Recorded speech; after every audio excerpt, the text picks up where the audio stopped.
I wonder what he's going to use.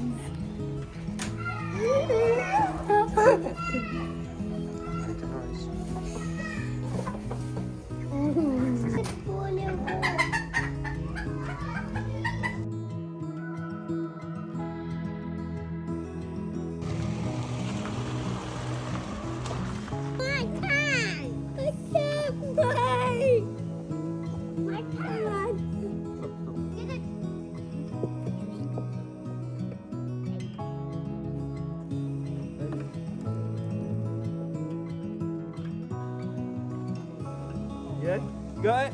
Yeah. Keep walking, yeah? Ready? No, so we can end but my muscles. I'm down there. Thomas, we can hold this. Hang on, stop. Dad, are they gonna lay eggs? Yeah.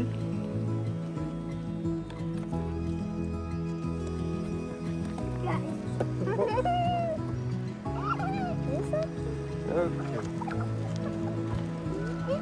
Look, have a stroke.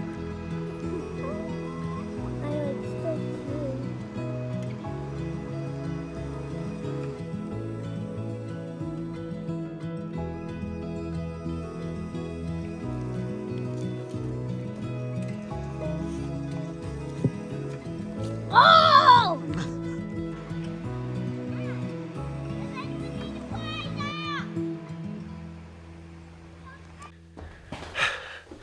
Good morning and happy Easter. It's another Sunday at Chaumont, and this week, God has just been so tedious. And these weeks happen now and again as we're working through progress. You know, sometimes it's big progress and we can knock stuff out really quickly and easily. And sometimes you just need to spend that time doing all the little fiddly bits. And I feel like that's probably going to happen more and more as we're getting further towards the finishes in this project. So all the fiddly bits this week have been based around the turret being done in the lead up. The turret's getting started next week, and we've had so many little bits to finish because at the time we just did all the big stuff and we left all the little bits till later. And the problems that we knew back then we'd have to solve, and now is unfortunately the time to solve them. So one of the things we've been working on is the dormers, and they've taken a lot of time because we wanted to take them up there as light as we possibly could with the most basic frame so they weren't too heavy.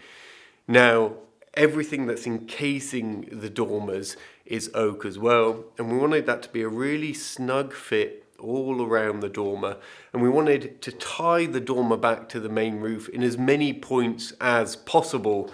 So to do that, instead of putting loads of chunky wood up there and adding weight, we've used smaller wood, but that means we've had to glue it, we've had to screw it, it's all got to fit in really snugly.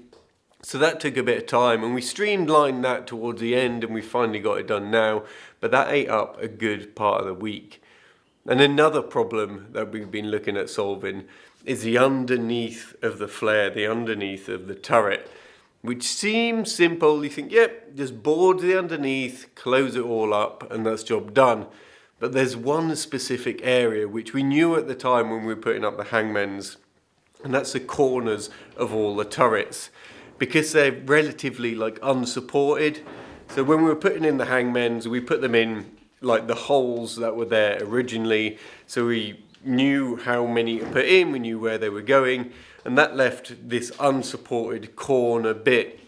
And because we were putting guttering on there where there wasn't guttering before, that wasn't an issue back then, and it's an issue now. So one thing we spoke about back then is, okay, well, should we put some extra hangmen kind of on the corner? And we just couldn't get that to work really. We thought it'd look weird, and we couldn't work out where they'd fit into the turret. So we've been trying to problem solve this, and also at the same time thinking, well, how's it going to look? It's one thing solving the problem, thinking, oh, we can put some bits of wood here and there, but how's it going to look? How are we getting the finish and adding this support, you know? So eventually we came to the conclusion that we're adding these chunky bits of Douglas, which me and Brian planed down. So if they're going to be seen, they're going to be nice and they're not going to look, you know, kind of out of touch with the rest of the place. So we did them, we put these supports on the four corners, and you'll see later, but that allows us to bring the guttering right to the edge. It means it's not going to sag over the time. There's something there physically holding it up, and we can board everything in nicely around that. So it seems like such a small detail, but super important. And now we're thinking about the roof being done, and we're thinking how long's the roof going to last, and we're putting all this copper on, which is going to last, you know, 100 or so years. You think, well, all the rest of it's got to last that long. It's pointless, the guttering outlasting what it's sat on, you know. So we just wanted to do all that properly. And we wanted to get ahead of the roofers as well, because as soon as they start, the roofer guy is like super motivated guy, and it's going to be hard to like pull him back and go, oh no, we still need to do that, we still need to do this. So we've got to have everything in place for them starting, you know. So we just want to get ahead enough so that when they come, we're not in their way and they're not in our way. And another thing that's actually taken up quite a lot of time is processing all the wood, because to take it from this rough bit of wonky wood to this nice planed straight bit of wood, actually a really long process, because we want to keep the wood in as bigger dimensions as possible. It means we're pushing through the planer and the thicknesser these huge lengths of like 2-meter oak, and it's not just about them being nice and pretty and smooth on the faces, it's about them all being square, so each edge is a right angle. And then when we put stuff together, even if it doesn't need to be, like the dormers don't need to be all sanded and beautiful, it means everything's at the same dimension, everything's straight. So when you put it together, it goes together in a predictable way, and it's as strong as it can be. But to get that from that is what's been taking the time. And yes, we've got all the machines now. We've got the bandsaw and the extractor, thickness of planer, table saw, miter saw, which certainly makes everything, don't get me wrong, a lot easier, but it still takes a lot of time. But you know, the beauty of working with all this nice dry oak is that the things we can produce with it on such a better standard, you know, especially using like the domino machine to do these kind of faked mortise and tenon joints, means everything we're making is just that little bit better than we were making before, just out of the rough Douglas and kind of screwing it together. So our mindset on that has changed a little bit. And you may well be thinking, yeah, you keep talking about when the roof starts, when the roof starts. And yes, we have got like a legitimate date for that. But there's still a few decisions to make, and still things that are kind of evolving as we're thinking more about them. One of which is all this, the balustrade, the oak balustrade that we're going to put around the top. Now, I've gone over and over the details of all this. Just, it's swirling around in my head. And me and Nick have sat down. We sat down for like an hour the other day, just thinking about how we're going to flash it. How, yes, we can encase each spindle in copper. How's that joint going to look? And to get it waterproof, is that going to mean that the humidity builds up within this casement of copper and like super rots the oak, even if we treated it, even though it's hardwood? And all the little other bits of flashing, like getting it off the roof and stuff.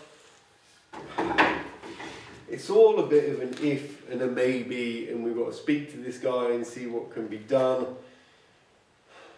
But now, I don't know if this is the way to go. Because yes, we've got it all cut there in a kit form, ready to be assembled, ready for the copper guy to have a go at it. But when we really look at the top of the tower, what we're after is getting that dramatic feel back on top of the tower, getting the decoration back. We've got a photo of a guy stood up there from this very angle. The main purpose of it is not to have like a viewing gallery or somewhere safe to stand. The main purpose is, yes, we've got to have access out there for any point that we need to get from the top of the roof and kind of abseil down or repair anything. Obviously, we've got to have that access point. But it's kind of about recreating what was there, and that top bit, which was all in zinc work, really added something to the chateau. It really elevated it that bit more and gave you like a focal point at the top rather than just this flat top. So now I've sourced a guy that can make all these fancy, what they call fatages, out of copper. And actually I bought some out of zinc, if you remember. Good old Blue Peter style. Here's some I bought earlier. So what I'm thinking is, this guy can recreate these almost exactly, but in copper, and they can make them 1.8 meters tall, which is about there on me. In almost the same style as what was up there, this fancy zinc decoration. We could do that out of copper, get away with a balustrade, and just have 4 of these on each corner and maybe some little bits in the middle. That way we recreate, what we're trying to recreate was this fancy elongated top, similar to what it was like before, but it's in copper, so it touches again on that thing of like, how long's everything gonna last? And the copper's all gonna last the same amount of time as each other, whereas if we start mixing materials up there, it's just an unknown quantity. Maybe the oak would last 100 years, maybe it would last like 10 years and then we're having to redo it, you know. But this way I think we can be sure. So the only problem is it wouldn't create, you know, if you went up there, you wouldn't have this barrier all the way around you. But like I said, it's really for aesthetics and it's not for going up there and having a viewpoint. Yes, we kind of lost a week. Well, actually no, we lost like 2 days making this banister and processing it all. But we can reuse all that oak again. I just think this is going to be a longevity decision which is really going to pay off. And these things in copper, we can basically cap the whole turret in copper, have a full waterproof cap on it, and these can be soldered on top, obviously fixed so they don't move and they're secure. Maybe we could even incorporate some sort of lightning rod within one of them and take an earth wire down the chateau. Either way, you know, we've got to have a lightning conductor. So I think, for now, this is the way we could be going. And as annoying as all that can be with plans changing and, you know, maybe some forward planning would stop that, I think it's important for us here to just judge things when they come up. And yes, you can envision the chateau and you can draw it out and the turret and everything.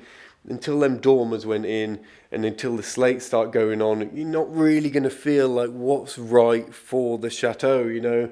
So I think making them decisions with no regrets at the time, we may lose some time, but ultimately it'll be the better decision for the chateau. And I know it seems like it's come down to like a million decisions about this one bit of the roof, but it is the most complicated bit we're doing. It's the most stuff in a small area with the most amount of windows that we want to embellish the most, because I don't know if you felt it, but the turret bit, the cap on it, it just felt a little bit out of place, you know. And I think with the different proportions of dormers and adding all this stuff, it really changed the place. It will really blend it all together. So I'm hoping like the other roofs aren't going to be as much involved. They're very straightforward. Yes, there's dormers in it, but it's a much bigger area. All the guttering was there before. We haven't got to invent anything for the roofs. We've just got to do them, you know, the best we can. It's not going to be the end of the little decisions. Already there's little things like where can we add details on the guttering, on the front bit and stuff like that. So we're just going to work our way through it. Not rush too much. Obviously we want it done, we want it waterproof and we want it slated. Everyone's kind of on side to get that done.